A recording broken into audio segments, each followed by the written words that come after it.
Is live. Why is it keeping me scrolled to the bottom? That's good.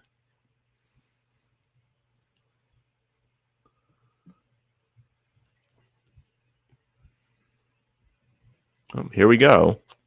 It's just me today. I'd imagine Jack is sleeping. Tim is on the holiday. And it's the final day of the season. We've got Celtics Hawks at 1 p.m. And it's looking like Derek White will be playing all 82 games for the Celtics this year, which is pretty great. Not a lot of guys playing all the games this year for the league.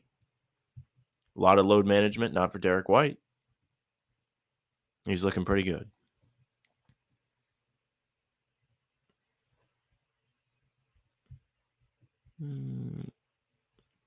This isn't working right for me. I can't see any comments. Here we go. It's just landing here. It's me by myself.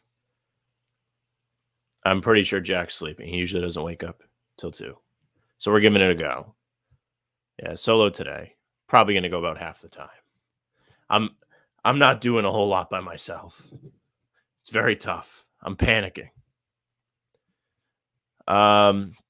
Do we have an injury report for the Celtics today? Let me double check and see what's going on. The Celtics really aren't the story of the day, though. The Western Conference is. You've got all kinds of teams battling for playoff position with the final day. Everybody's set that's making the postseason, but the seeding is not yet. So let me pull that up as well. We've got our starters today: Derek White, Peyton Pritchard, Sam Hauser, Mike Muscala, and Blake Griffin. So if you didn't think the Celtics were trying to win today, you're sadly mistaken. Dave Dunk is here. A lot of people are out today, including our team. Why is this? This is so strange. Here we go. I fixed my layout. Great. In the West, though, that's where all the attention should be today. You've got the Clippers, Warriors, Lakers, Pelicans, Timberwolves, and Thunder. Thunder are set in that 10th seed, but besides that, there's a lot of shifting that could happen. Both the Clippers and Warriors could fall into the play-in with a loss and a Lakers or Pelicans win. You could also see the Warriors slip down. You could see the Lakers or Pelicans move up. And you could see either of those teams drop to the 9th seed, I'm pretty sure. Not positive on that one. But what are you guys excited for? What are you looking forward to seeing today? You're going to get a lot of looks at the deep rotation guys for the Celtics. You could see more Peyton Pritchard, who had an excellent game on Friday night against the Raptors, 17 points. I think Hauser, again, had upper 20s in points, bunch of dunks. He was doing a lot of cool stuff. And then you got the playoffs. It's almost the most wonderful time of the year for basketball. I can't wait. I'm sure you guys are excited. Dave says yes, nice. Any good Easter plans, chat?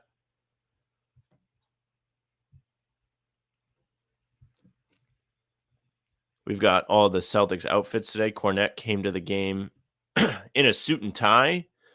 Tie looks a little bit long on Cornette.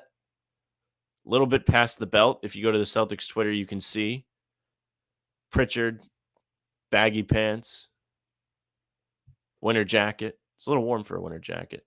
And Blake's mustache, strong as ever. Landon says, I feel like this could be a 45-minute show easily. Sam can do anything. I don't know. Jared says, Jack isn't here. Perfect time to talk about my love for the red line. I'm pretty sure Jack's sleeping. Should I call him? Let's call him again. Let's see if Jack's going to wake up.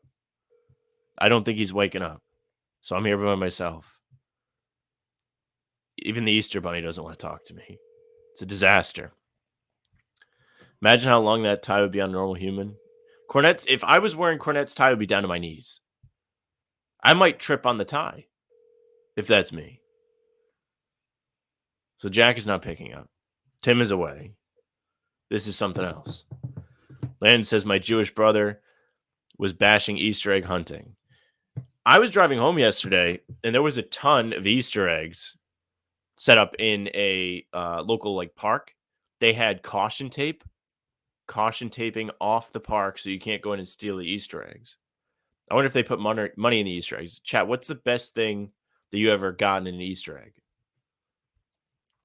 I think one time they put like $5 bills in them when I was a kid, and it was the greatest. You could buy a bunch of candy yourself instead of having to get what they pick for you.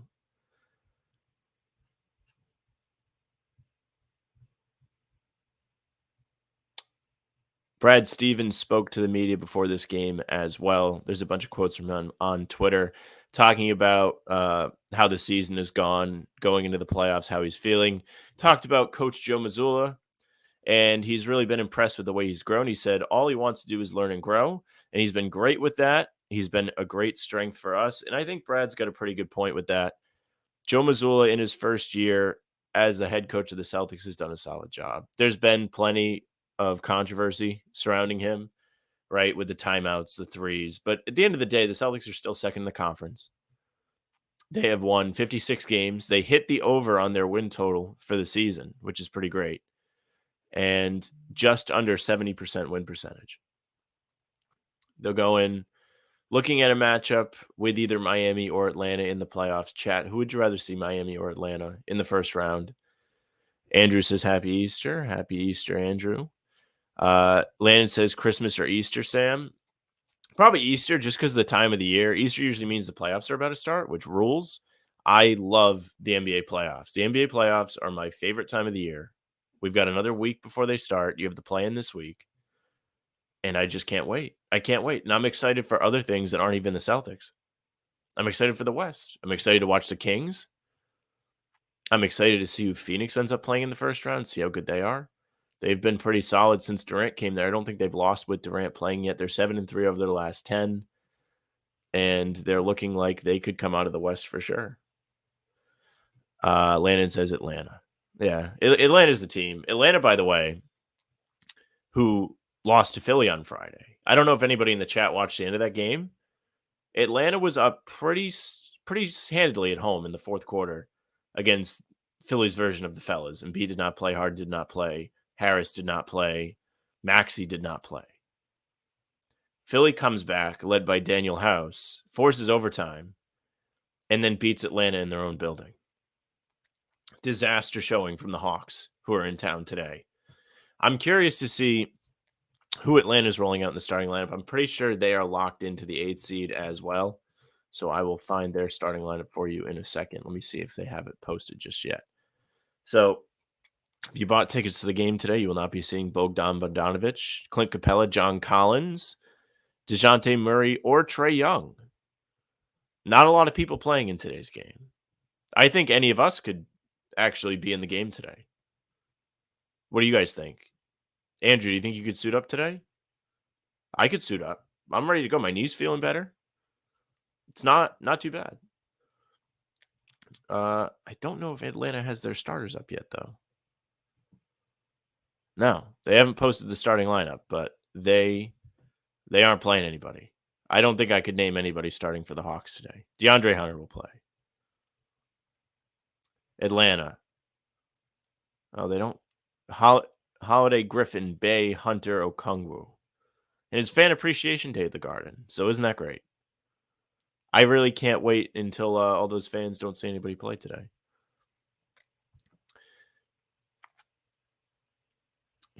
Andrew says he thinks Milwaukee and New York get out of the first round, along with the Celtics and Sixers, and the winners of those series will play. Yep, that is how the playoffs work. Jack and helping out with the injury report in the chat. Rob Williams, questionable. Tatum, questionable. Smart, questionable. Horford, out. Brown, out. I'm pretty sure all those guys are out, actually. I think the update is that, again, you're seeing White, Pritchard, Hauser, Muscala, and Griffin in the first starting lineup for the last game of the season. Birkin trying to tear down the legend of Jack Simone at CLNS. Why? What did Jack do? Was Birkin ripping Jack in the chat of a CLNS stream? Are you guys going to make fun of Jack today? He's not here. Birkin says Sixers will lose to the Nets. That would be something. I saw something online today about how the Sixers drafted Mikal Bridges and then traded him. And whoever they ended up getting back. I believe it was Zaire Smith. Not playing a lot. Landon, what was he saying about Jack? Not playing a whole lot in the NBA. Lost out on Mikal Bridges, who is lighting it up for the Nets since he joined the team. He's boosted his points per game. He has, I want to say, no. Dinwiddie has dished out more assists than Luka Doncic since that trade. Mavs, by the way, done for the season. How about that? Kyrie, Luka, not playing in the playoffs. Really hurts to see something like that. A guy like Kyrie wants to win so bad, and he goes to a team with another star, and they proceed to lose almost every game. 2-8 in their last 10. They punted the game Friday against the Bulls. They sat everybody except for Luka, who played the first quarter because it was Slovenian night in Dallas. And then the NBA was like, we're on to you. We're going to investigate this. So, Andrew, your Knicks could be getting some compensation their way, actually, because Dallas is trying to avoid giving them their pick, so they tanked. That's something to keep your eye on. Will Dallas lose to the Spurs today? There is some sort of Celtics angle to the Rockets and Spurs race. I want to say if the Rockets finish above the Spurs and the Celtics get their second round pick, I'm not positive on that. Take it with a grain of salt. I tend to be a little bit of a moron, but that is a little bit of a Celtics angle to watch in the West. Again, Dallas trying to keep that top 10 pick. It sure would be something if like one of the later teams in the lottery jumps them and then they lose their pick anyway after punting away a playoff chance. Birkin says he can't believe what's going on in Dallas. Jared says trade Jalen to Dallas with Kyrie for Luka. I heard them talking about that on the radio the other day. I don't really think Jalen doesn't want to be with the Celtics. I'm not thrilled that he hurt his hand, though. Did you guys hear about how he supposedly was cleaning up a broken vase and then cut his hand and needed 5 stitches? What do you guys think Jalen actually did to hurt his hand? Let me know in the chat. Because there was that time that Marcus punched a picture frame. And, he missed some time with that. People are concerned about Jalen coming back for the playoffs. He's been so hot since he put the mask on. Jared says he loves Jalen, but that dude has zero love for Boston. I don't know if that's true. I can see why people don't think he likes the city with all the racism allegations and history, but I don't know. He seems to have a good home here. The Celtics seem to treat him well. He has a good relationship with the front office. The fans have been pretty decent to him. Even when the Durant stuff was going on, I think there were a lot of people that didn't want him traded. He said that picture frame for Marcus came back for some more. Yeah. Jack in 5 stitches and Jalen's shooting hand finger. Yep. Let's see. What did I miss here? Sorry. Jackin says he wants Miami, Philly, Milwaukee in that order. Well, yeah, that's the order you're getting them in, so we can banish all the monkeys on our back. Well, they kind of did that last year. I wouldn't say Philly's a monkey on the back. If anything, the Celtics are a monkey on their back because Philly typically never beats the Celtics. It's not like last year was like the ultimate cleanse. You had beating the Nets and Kyrie after he left, stepped on Lucky, swept him. Then you get Milwaukee, who bounced you in 2019 when Kyrie left. And then Miami, who beat you in the bubble, which still I can't believe. Still can't believe that series went to 7 games last year. AWB says Jalen really had to pick up a vase. I'm not sure he picked up a vase. Have you guys seen anything on Twitter about what actually happened?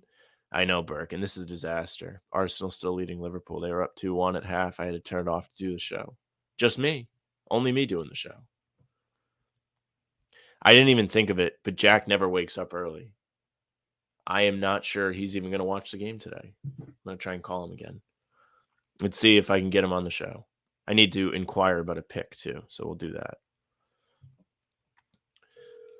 AWB says bench players are getting some minutes in today. That's right. If you missed it, starting lineup, White, who will play all 82 games, Pritchard, Hauser, Muscala, and Blake Griffin. So if you went to the game today, which you won't be listening to me, you get to see Blake in his sweet mustache.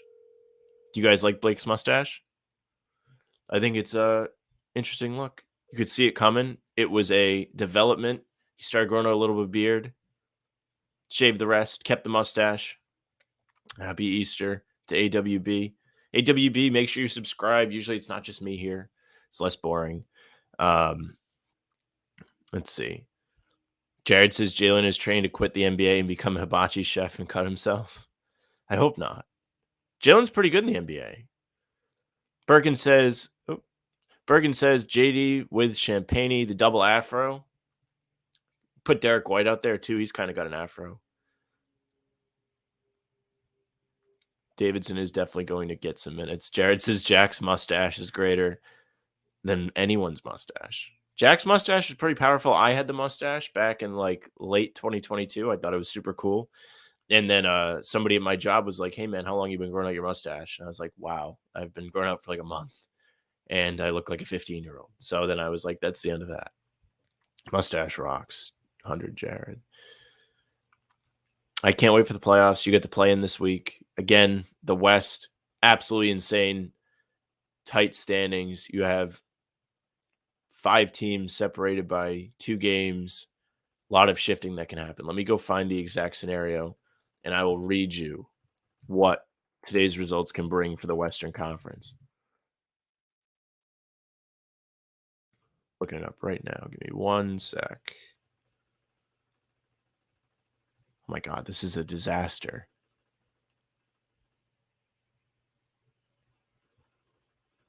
Updated Western Conference play-in. So, as of today, for the 5th seed, the Clippers, Warriors, or Pelicans can all move up to 5th. 6th seed is open to Golden State, Clippers, Lakers, and Pelicans. 7th seed, Lakers, New Orleans, Golden State, LA, or Minnesota. So 5 teams could end up at 7th. End up playing in that play-in. You really don't know what you're going to get midweek. And then Lakers can slip as far as 8. So actually, I don't know if I even care if the Lakers win today.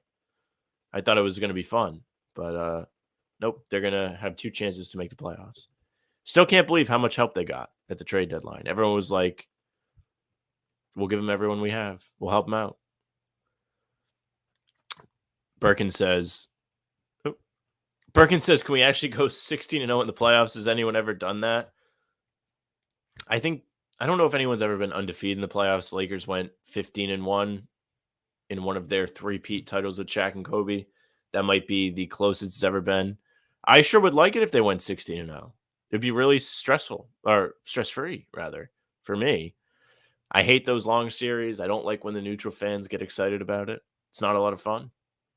AWB says potential first round. Celtics are getting Atlanta or Miami. All the seeding in the East is locked. So every team that is in a play-in position will be in their current seed. Miami will be 7th. Atlanta will be 8th. Toronto will be 9th. And Chicago will be 10th. So Boston can only draw 7 and 8.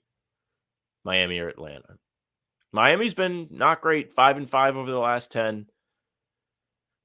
Have to take it with a grain of salt because they have been sitting guys. They sat guys the other day. Phil is here. Fist bumps in the chat for Phil. It's just me today, Phil. Happy Easter. Birkin says Atlanta could beat the Heat. But that's the thing about the play-in. Like, it's one game.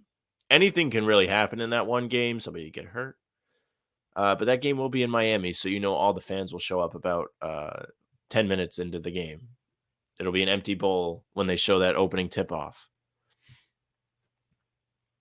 Let's see what else we have in the chat. I'm scrolling through. Earlier, Andrew said the fans love JB. It's true. I think JB got a nice round of applause when he came out a couple weeks ago after he scored 40. Tatum was out, and they beat – who'd they beat? This is bad for me. I should know this answer this question. Wasn't the Pacers. Western Conference team? Utah? Slipping my mind. This is bad for me.